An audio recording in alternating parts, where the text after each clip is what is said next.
बहुत पहले की बात है, एक विशाल और खुशहाल जंगल था। उस जंगल का राजा एक शक्तिशाली शेर था। शेर का नाम था रुद्र। रुद्र ने पूरे जीवन जंगल पर निडरता से शासन किया और जंगल के सभी जानवरों का ख्याल रखा। परंतु जैसे जैसे वो बुजुर्ग होने लगे, उन्हें अपनी गद्दी के लिए किसी सक्षम उत्तराधिकारी की जरूरत महसूस होने लगी। एक दिन रुद्र ने घोषणा की कि वो जंगल के नए राजा के लिए एक प्रतियोगिता आयोजित करेगा। इस प्रतियोगिता में जो जानवर प्रभावशाली साबित होगा, वही नया राजा बनेगा। इस प्रतियोगिता में शेर ने एक कठिन चुनौती रखी, जंगल में सबसे गहरे और खतरनाक गुफा से एक विशेष हीरा लाने की। जंगल के सभी जानवर इस घोषणा से चकित और चिंतित हो गए। कौन इस खतरनाक काम को करेगा और कैसे? मगर एक जानवर था जो इस चुनौती को स्वीकार करने का साहस जुटा पाया। वह जानवर था जुगनू लोमड़ी। जुगनू एक बहुत ही चतुर और सोच समझ वाला जानवर था। उसने सोचा कि अगर वह इस प्रतियोगिता में जीत गया तो वह जंगल का नया राजा बन जाएगा। इसलिए उसने अपना अद्वितीय योजना बनाई और गुफा की ओर बढ़ चला।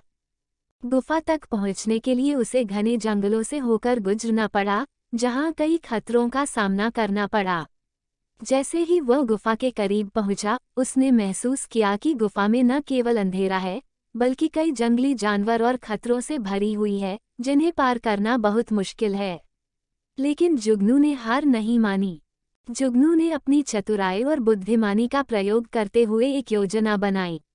उसने गुफा के अंदर धीरे धीरे प्रवेश किया, अपना रास्ता बांटते हुए और बुद्धिमानी से हर कदम आगे बढ़ा।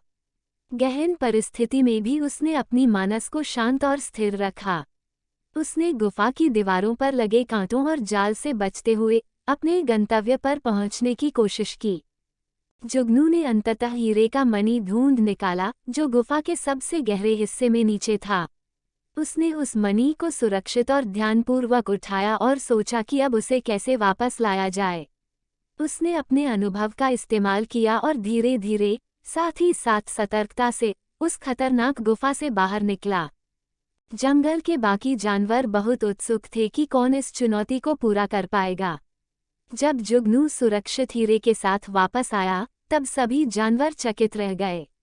शेर रुद्र ने जुगनू की हथियार उठाकर उसकी साहस और बुद्धिमानी की भूरी भूरी प्रशंसा की और उसे जंगल का नया राजा घोषित किया। जुगनू ने जंगल का राजा बनते ही अपने ज्ञान और बुद्धिमानी का इस्तेमाल करते हुए जंगल को और भी समृद्ध और खुशहाल बना दिया।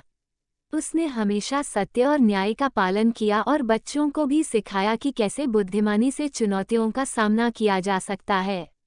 इस कहानी से बच्चों को यह नैतिक शिक्षा मिलती है कि कभी भी मुश्किल समय में हार मानने की बजाय धैर्य और चतुराई से काम लेना चाहिए।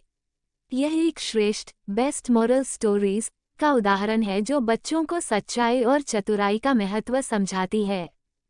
दोस्तों, ऐसी इंटरेस्टिंग कहानी सुनने के लिए हमारे YouTube channel R N the rock entertainment को लाइक एंड सब्सक्राइब करें। धन्यवाद।